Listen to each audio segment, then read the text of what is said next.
But I got news for you. Having lived in a car for 3 years, being not successful is hard too. Now, here's the difference between the two hards.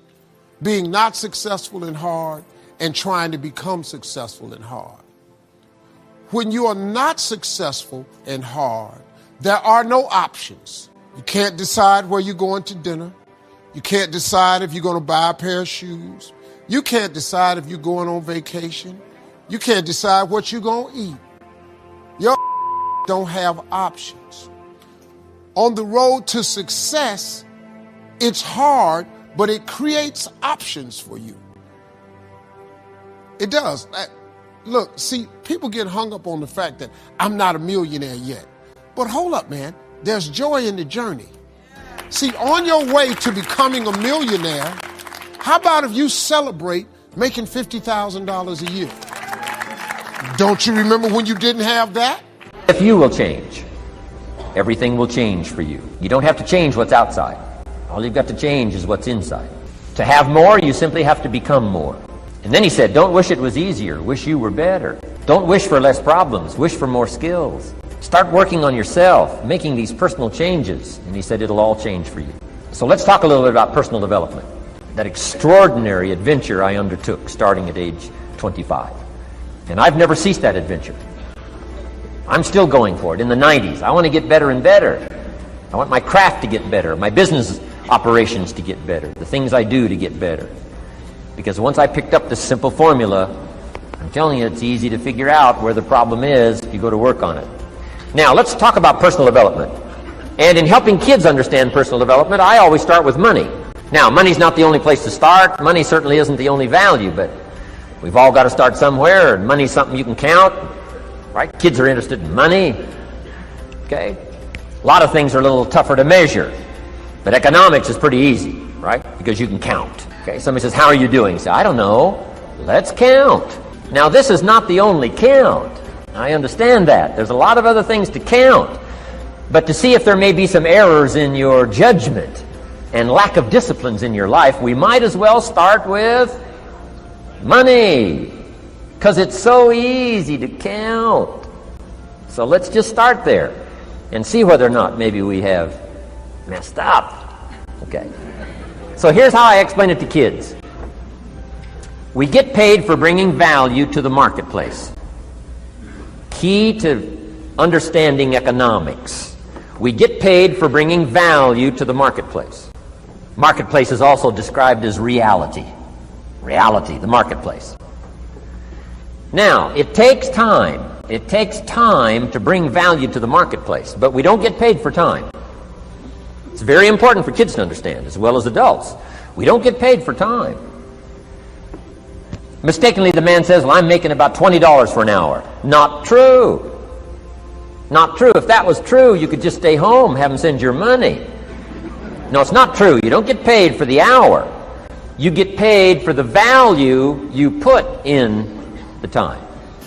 When we go through opposition, these challenging times, we don't have to fall apart. God controls the whole universe. He won't allow anything to happen unless He knows how to bring good out of it. But you have to do your part and keep your faith stirred up. The enemy would love to deceive you into burying your dream, thinking that it's never going to work out. Don't believe those lies. It's not too late to become all that you were created to be. And every time you remember your dream, every time you say, Lord, thank you for bringing it to pass, you're removing some dirt. You're digging it back out. Maybe you've struggled with an illness for a long time. Early on, you believed you could get well, but now it's been years and you're just learning to live with it. What's happened is your healing, your breakthrough, your freedom has gotten buried. It's still in you. It's still alive. If you'll start believing again, God can bring it to pass. Instead of thinking, well, it's never going to work out. I've had so many bad medical reports. That's putting more dirt on it. That's burying it deeper. Why don't you get your shovel out and start removing some of that dirt? How do you do that? Lord, thank you that you're restoring health back into me. Thank you that the number of my days you will fulfill. Thank you that I'm getting stronger, healthier. If you'll keep talking, thinking like that, that dream that's been buried is going to come back to life. This is what allows God to do great things. God is moved by our faith. He's not moved by our discouragement, by our complaining, by our self-pity. Joel, I'm never going to meet the right person. I've been hurt too many times. You're remembering the wrong thing.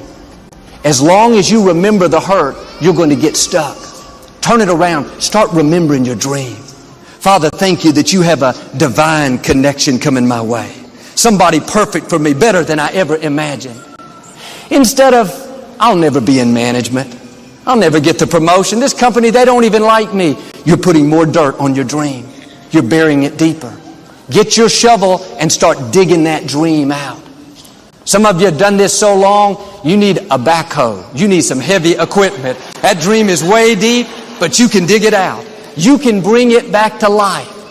It starts in our thinking, in what you're believing, in what you're saying. No more, it's never going to happen. I'll never break this addiction.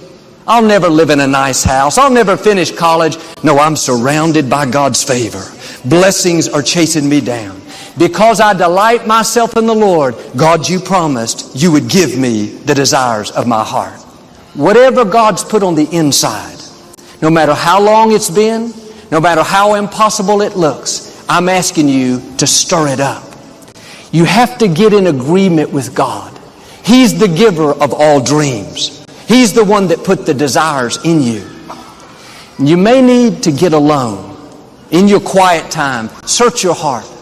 Say, God, anything I've pushed down, anything I've given up on, show me what it is. God, don't let me die with any dreams still buried on the inside. This is what Caleb did. He and his friend Joshua went and spied out the promised land. They came back and told Moses, we are well able to take the land. Let us go in at once. But the other 10 spies came back and said just the opposite. They talked Moses out of it. The Israelites became afraid. And some 2 million people, even though they were camped right next door, they turned around, and that group never did make it into the promised land. I can imagine that Caleb was disappointed, discouraged. He knew they were supposed to go in. God put the dream in his heart. And it looked like somebody else caused his dreams to get buried, caused him to miss his destiny. And a lot of people could have settled there and thought, too bad it didn't work out, but not Caleb. The true mark of a champion is even though some dirt gets thrown on your dream, instead of letting it get buried, you keep shaking it off. You keep moving forward. You keep looking for new opportunities.